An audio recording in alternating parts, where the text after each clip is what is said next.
Can you clarify the concept you expressed about evil acting in my personal life, and in particular, in what ways Satan would exercise control over us, 21st century humanity, with all our technological, scientific, intellectual, and social development?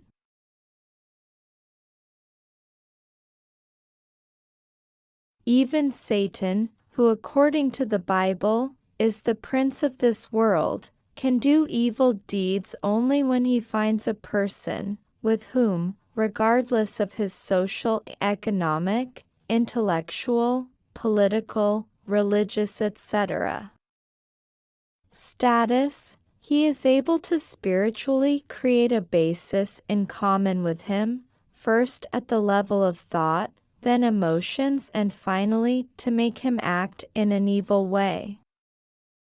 Satan's first reference is people and evil spirits, those who are now in the spiritual world, in the lowest and infernal levels, and he drives them to influence negatively and spiritually, at the level of thought, emotions, and actions, people living on earth throughout the centuries and even nowadays.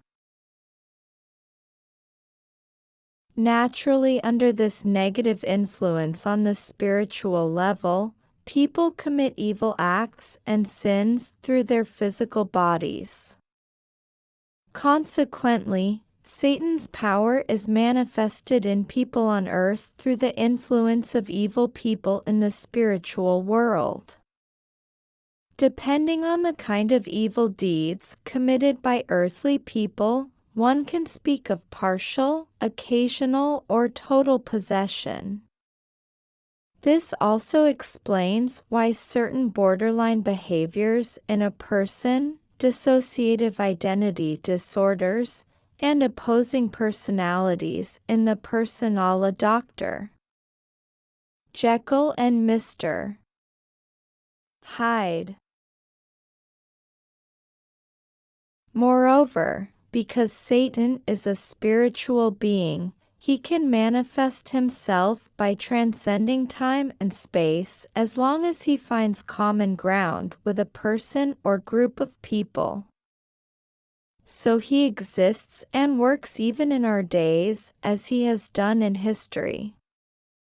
Then again, wars, various violence, feminicides, murders, etc. exist even in our time.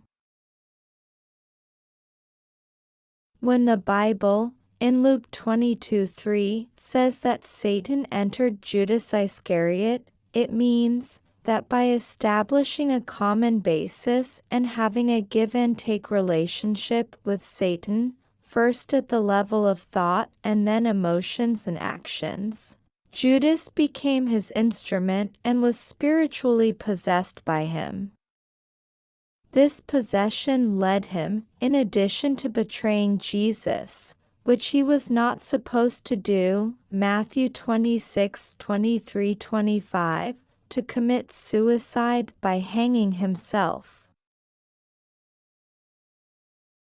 Restoring the kingdom of heaven on earth for God means building a world in which Satan can absolutely no longer act and find a spiritual basis in common with a person.